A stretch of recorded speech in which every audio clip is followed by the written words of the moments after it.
Hi everyone, I'm Martin Stehli, and today I'd like to show everybody watching how to pick chestnuts. So first, the equipment. You'll want to have gloves. You'll definitely want to have gloves because you have to deal with these burrs, and they're no joke. They're pretty spiky. And the kind that I prefer are the ones that are kind of cloth on the back and then rubberized on the inside. Those give you a pretty good combination of dexterity and protection. So our goal here, we want to pick up all the nuts and toss the burrs up against the trees. And that way we clean the aisle and prepare it for it to be mowed and for the next person. So I've got these jugs attached to me as well, and one fundamental trick of going faster is you want to do anything you can to shorten the amount of time it takes to pick up a nut and put it where it needs to go. And so with these jugs, I can stray away from my bucket, and then you don't have to keep lugging something around all the time that weighs 20 or 30 pounds. And another thing, you want to be able to use both hands at the same time as much as you possibly can. And the jugs are really good for that too. And if you ever find yourself walking along and holding a bucket with one hand and picking up nuts, then you're really only going less than half as fast as you could be because you're just picking with one hand. And also, it's kind of a mental exercise as well as physical. And it's a good idea to kind of look ahead and have a plan. Like for me, looking at this, I'm going to want to start around the trees so I don't bury the nuts that I'm harvesting with burrs. And then I'll back up and then pick up all the nuts going that way, maybe about 5 feet wide. And then circle around, probably come up through here and then back down there. So I'm going to bring a white bucket with me with a handle, and then when we're done, we pour them into these black ones, and when they're heaped up over the top, they're considered to be full. So oftentimes we would shake a tree, but looking at this tree, there's not much else to shake out. Maybe that one there.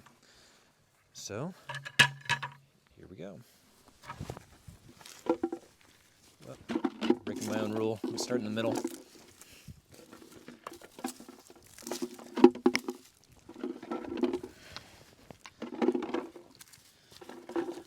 You can see I'm trying to keep both hands moving at the same time as much as I can and avoid having to stand up and kneel back down all the time and keep bending my knees and straightening them.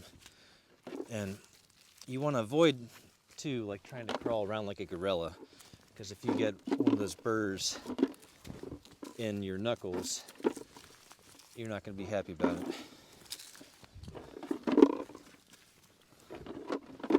And another thing, it's good to be either grabbing nuts or throwing burrs with both hands at the same time, because it's easy to get mixed up, and every now and then you can throw the nuts against the tree or put the burrs in your bucket. So go to come here.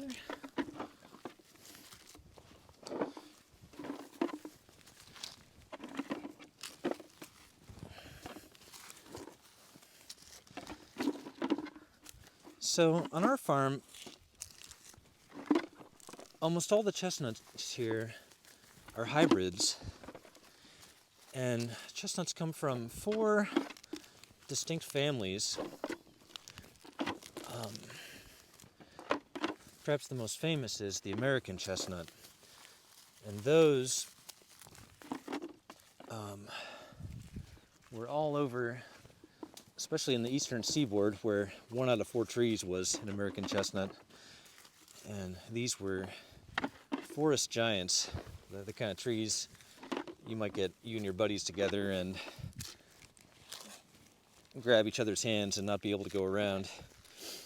And a little over 100 years ago, there were 2 of those alive for every person on the planet, and they were virtually all wiped out by a fungus called the blight, or Cryphonectria parasitica, but most people call it the blight.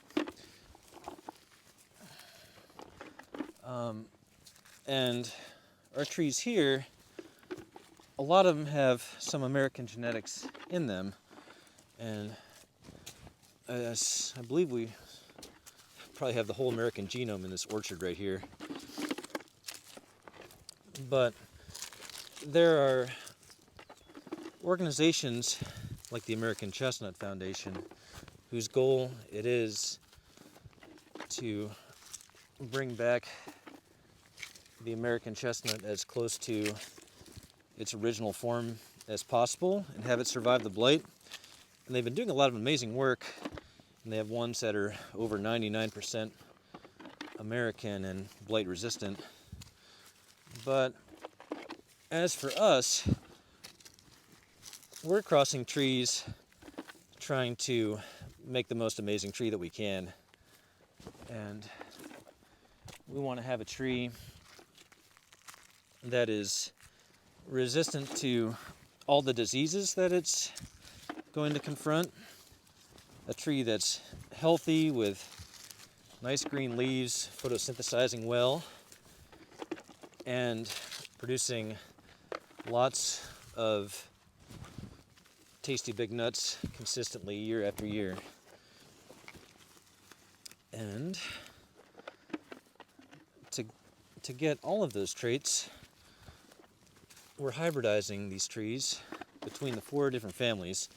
So besides the American chestnut, there are Chinese chestnuts, and the Chinese have already been breeding them for thousands of years. So if you plant a Chinese chestnut tree, you are less likely to get a really weird tree that has a bunch of oddball characteristics, because they've kind of bred out a lot of that stuff already.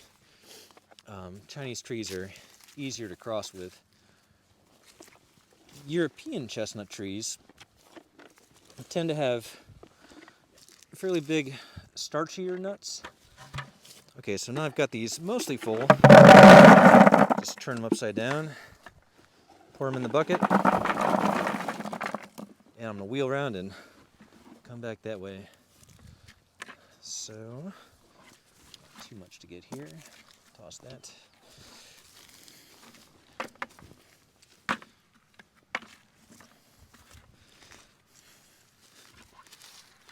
And there's a fascinating tree in Sicily that was thought to be the biggest tree on Earth for a while, by people who had never seen redwoods. And it's called the Tree of 100 Horses. There's actually a house in the middle of it. If you have time to look at a picture of it, I'd recommend it because it's kind of mind-blowing. I'll link to it. The other family is the Japanese Korean chestnuts. They tend to be more resistant to some of the troubles that ail the other families. And some of these troubles include oriental gall wasp, and blight, of course.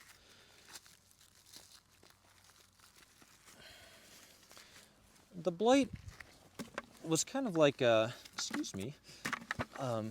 of like smallpox to the Native Americans, or the flu, or something like this. It's always good to have your faithful companion with you when you're picking. Another problem that some nuts have is this right here. You see how that nut's kind of black? That's called blossom end rot.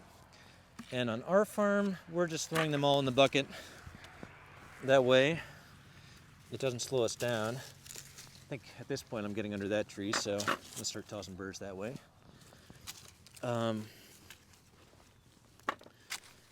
and that'll help get the fungus out of the orchard.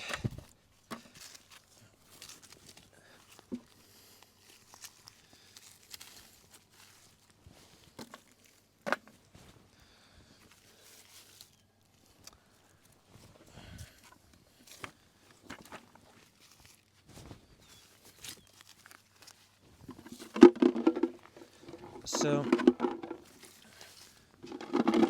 chestnuts are a crop I think have so much to offer the world. For one, they're a forest crop, and so whenever you plant them, you're reforesting. And all these leaves and chestnut burrs, they fall down and biodegrade and become fungal food and bacteria food and replenish the soil. And are kind of the reverse of some other forms of agriculture that are more dominant in America, like the commodity crops like corn and soybeans. When we first moved into our house, which is now surrounded by chestnut trees, as you walked out into the field, which was a corn and soybean field, you stepped down about a foot. That's how much soil had washed away. See, I have to pick these nuts out of the burrs sometimes. You can either pick them out with your hands like that, or another trick people use is to use their feet and kind of pop them out like that. But if your gloves are decent and you're kind of careful, you can use your hands.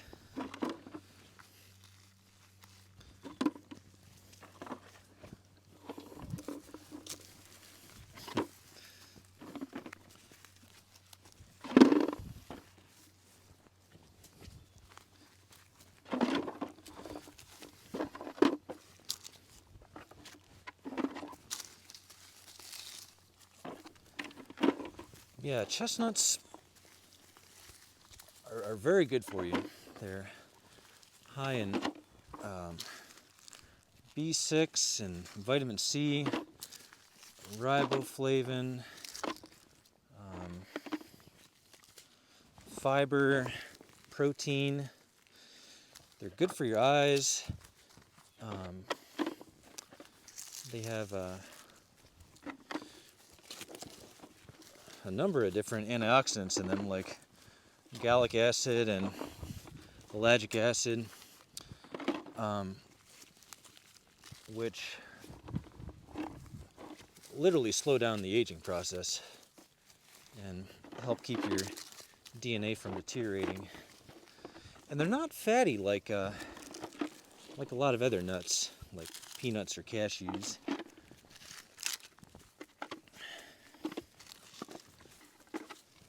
So you can grind them up to make flour. And when you think about it, once you have them in the form of flour, you can do all kinds of things with them. You can make bread or pancakes or noodles.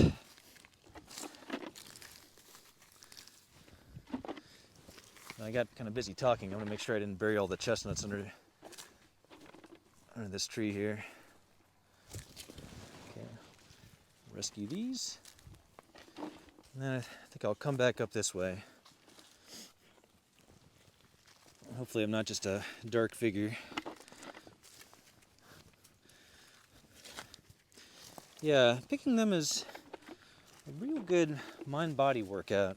You're stretching all the time. It's great to be thinking ahead as to where your hands are going to be going. And if you get in the swing of things, I like to listen to audiobooks or lecture series or music, or just talk to the person you're next to. That can be a really good way to pass the time and make some money and harvest a lot of nuts.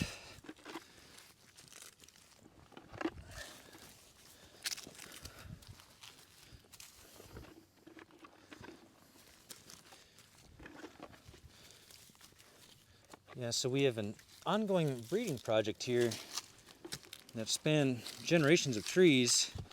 We keep data on all these trees and try to figure out what our best seed sources are. And the criteria that can change quite a bit depending on what new issues the chestnuts are facing. Like a couple years ago, we had a really wet year and a number of trees died. If you look that way, you can kind of see a big dead zone. There's a new disease rolling through called oak wilt, and so we're selecting for trees that are resistant to that. But every time you plant a tree, you're rolling the dice, and you might get something really amazing. You probably won't, but you're one step closer to having the perfect tree.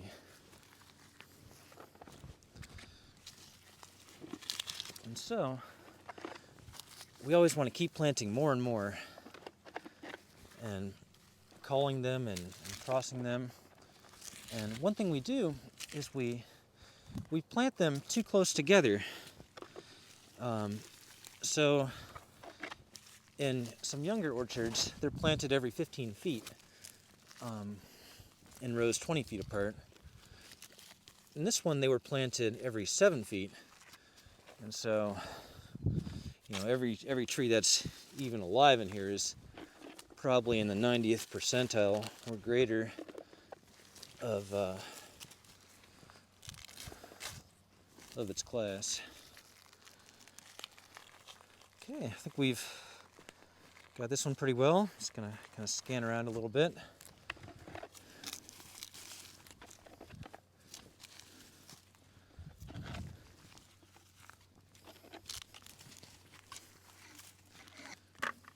Yep. Here's my credit card.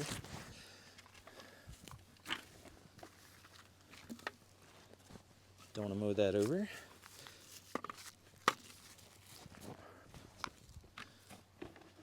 And time to empty.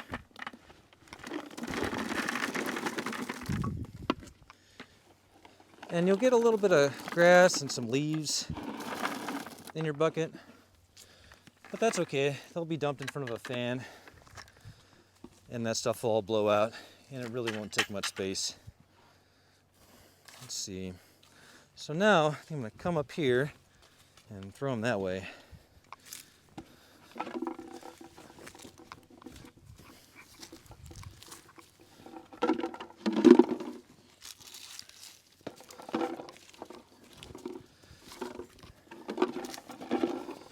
Yeah, growing tree crops, you sequester a lot of carbon, not only in the trees themselves, whose byproduct is firewood, so green energy, but also the trees are like, they're all kind of like gardeners, sort of building up the soil around them and feeding the microbes that help the tree to survive. And I'm really curious to see what sort of fungi comes up as these orchards age, because there are so many American chestnuts in this region. You think a lot of the fungi in this region would have adapted to live with them, and that being a fungi that did well with chestnuts would give you an edge. And maybe when the American chestnuts disappeared, a lot of those fungi went underground, so to speak. And I'll tell you, we're seeing new mushrooms in here all the time. There we go.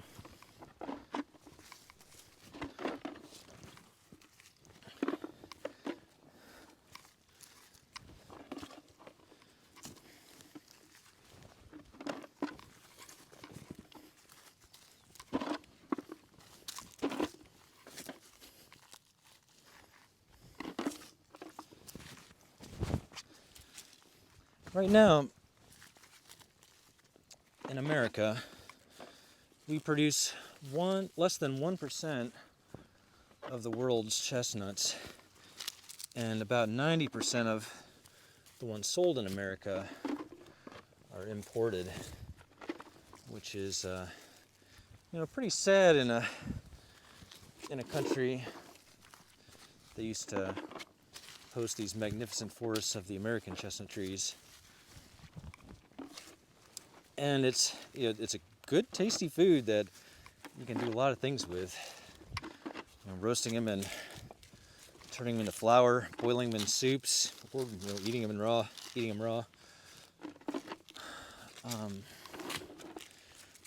So I think they're going to make a comeback.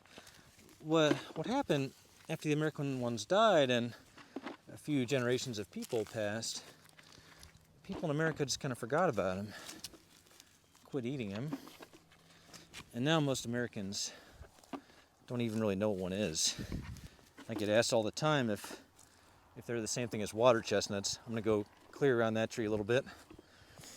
But water chestnuts are about as related to chestnuts as seahorses are to horses.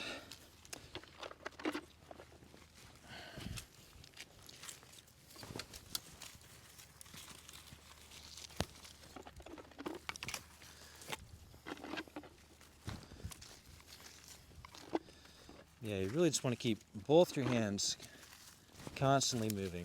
Grab a bunch of burrs. Sometimes you see like a dried one fused in the burr like that. That nut's no good. You can throw it. And that is one thing about hybridizing. You get a lot of nuts with weird characteristics. Sometimes you get burrs that are too big for the nuts inside, or you get burrs that have maybe 8 nuts inside. Usually it's 3.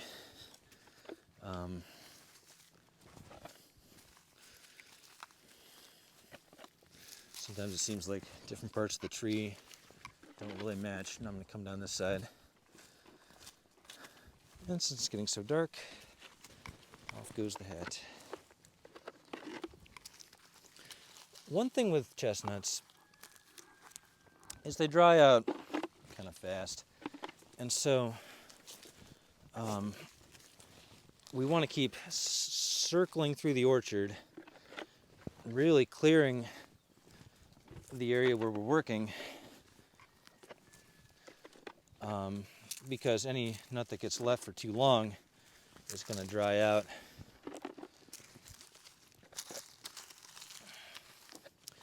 And not be nearly as good.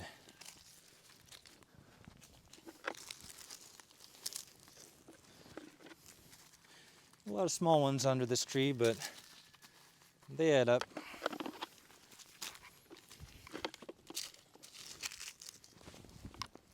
Stuck to my thumb.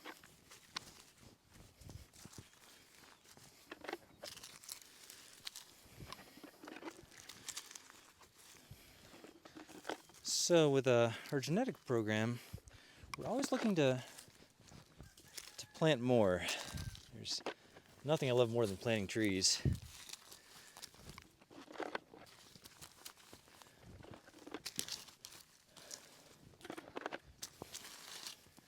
So, if you'd like to be a part of it, I think it's a really noble pursuit, and one that I can say for myself has been very gratifying. You're producing an excellent food that's very good for people, reforesting, and lowering your carbon footprint.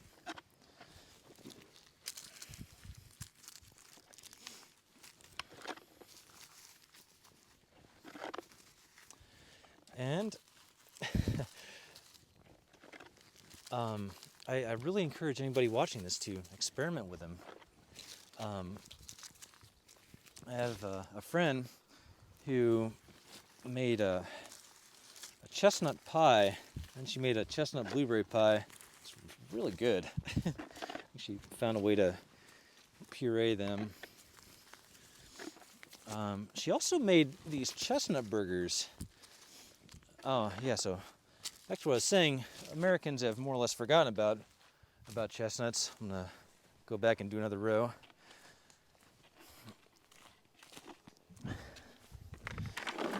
And so, as it stands, it's kind of like a seasonal crop for minorities, because you know, a lot of people from the old world, or people with a lot of traditions, still eat them. It can be almost like their potato.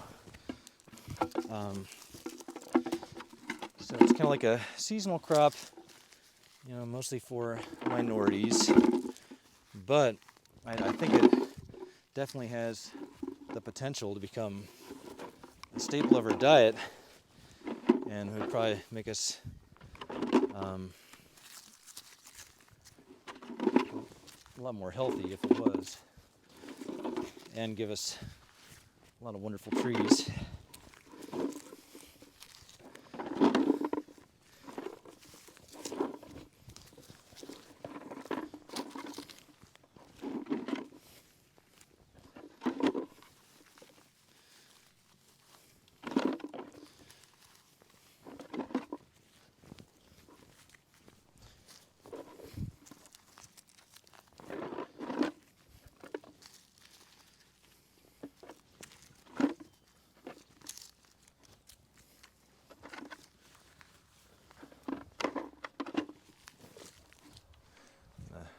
Do another line this way.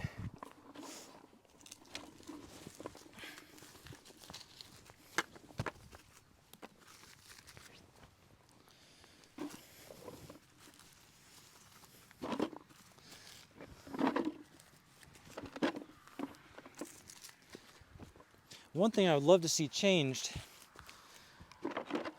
is some government legislation, because chestnuts work really well with animals. And on the farm I grew up, we had some chestnut trees, and we had sheep in there with them. And the sheep would kind of naturally mow down the grass, and they like to hang on the high ground, and so they'd go up there and sort of fertilize it, if you will. And so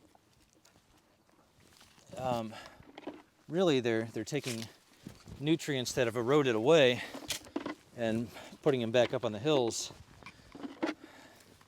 and they're doing the mowing, which you know, is another economic and carbon cost. Not that the two are separable. But the government in America has passed a Food Safety Act, which prohibits animals from being in amongst these for 120 days leading up to harvest. So that's like April 10th, and I think it's October 1st right now. So I guess they think that perhaps the animal feces are going to contaminate the chestnuts, which is ridiculous. You know, the nuts are in a shell.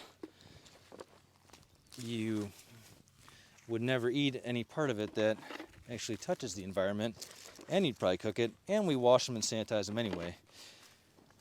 Now compare that to an egg that comes out of the same hole in a chicken that everything else comes out of.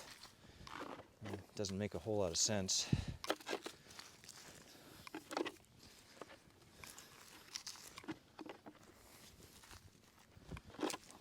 Hope you can all see okay. It's always nice to be up here on the western end as the sun's going down.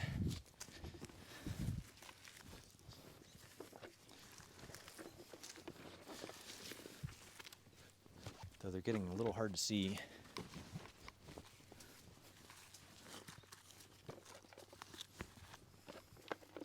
So we're located in Ohio, and we're always looking for more help.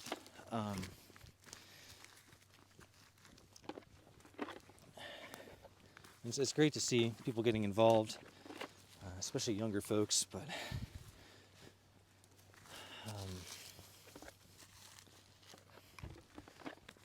I would really love to see these chestnut forests extending across the horizon the way that corn and soybean fields are now, and animals like maybe sheep and buffalo, pigs living amongst them. And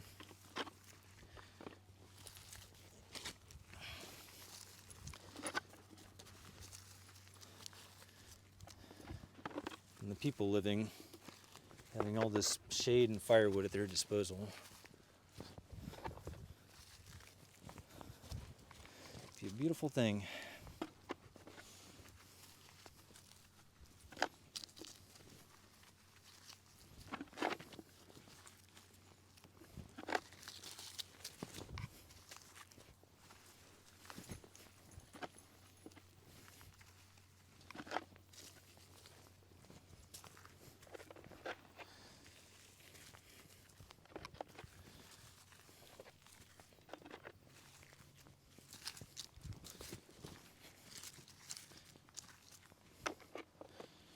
And like with any job, the more you hustle, the better you'll probably do. There's definitely a learning curve. I think a big part of it is just that economy of motion, like trying not to waste too much effort, be getting up and down all the time and turning when you don't need to be. Just the more you can keep your hands busy harvesting, the more chestnuts you'll get.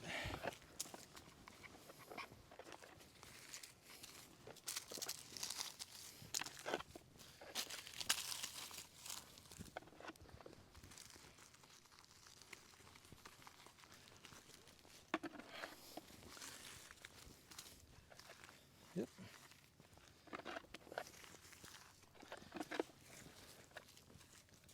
Tell you, chestnuts have so much variation.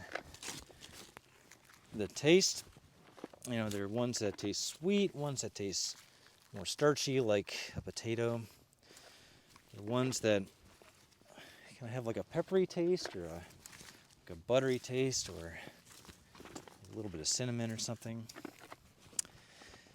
And the color, there's some that are like big red jewels, all different shades of red, browns, and black even.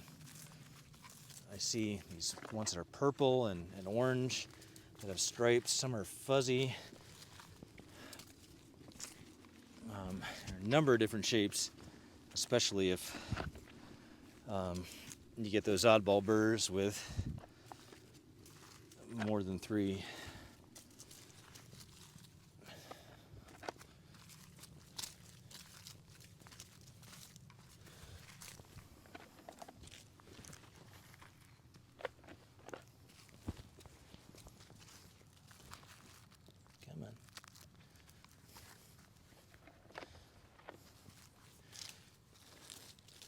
Yeah, I think they're just beautiful. And the nuts under each tree look different as well.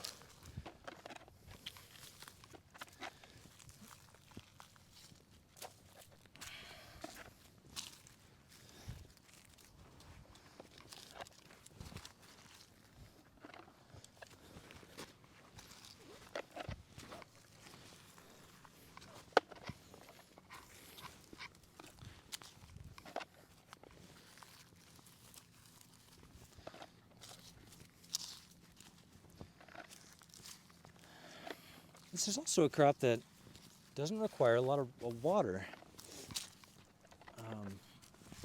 Chestnut trees handle drought very well. As long as they're maybe more than 2 years old. I dump these in my bucket.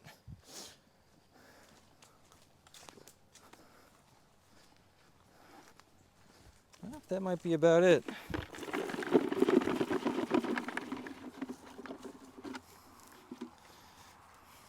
So we see, I have the black one I'm using for the demonstration.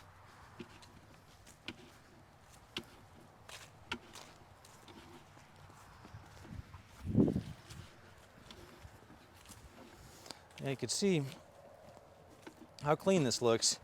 And you know, you'll walk back down the row and you'll find more. And what it often is that they keep falling out of the tree. And if you're a really meticulous person, you can kind of get into a trap where you're walking up and down the same row all day. But it's best to move on. You know, get the other ones before they dry out. So that's about full. Put a little more in it.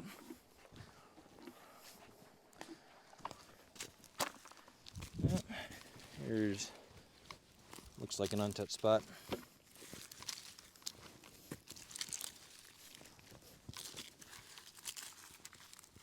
And a key to getting them before they dry out for us is the organization. So we really need people to go straight down these aisles between the rows of trees, not skip any.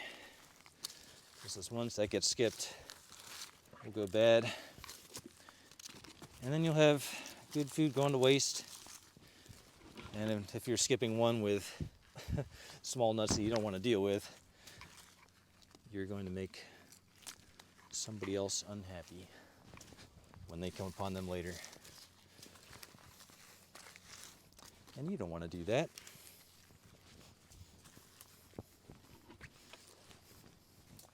So once you get going, it's kind of hard to stop.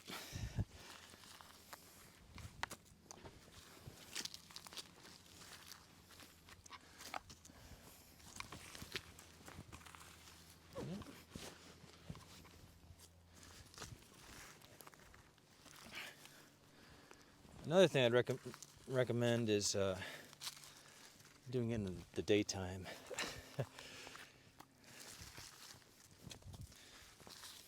Hopefully you guys can see more or less what I'm doing here.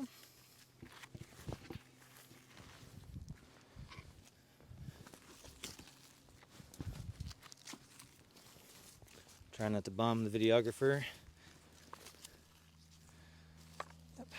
There we go. That, my friends, is a full bucket of chestnuts. Thanks for watching, and I hope to see you out or hear from you. Yeah, take care of each other and make the world a better place.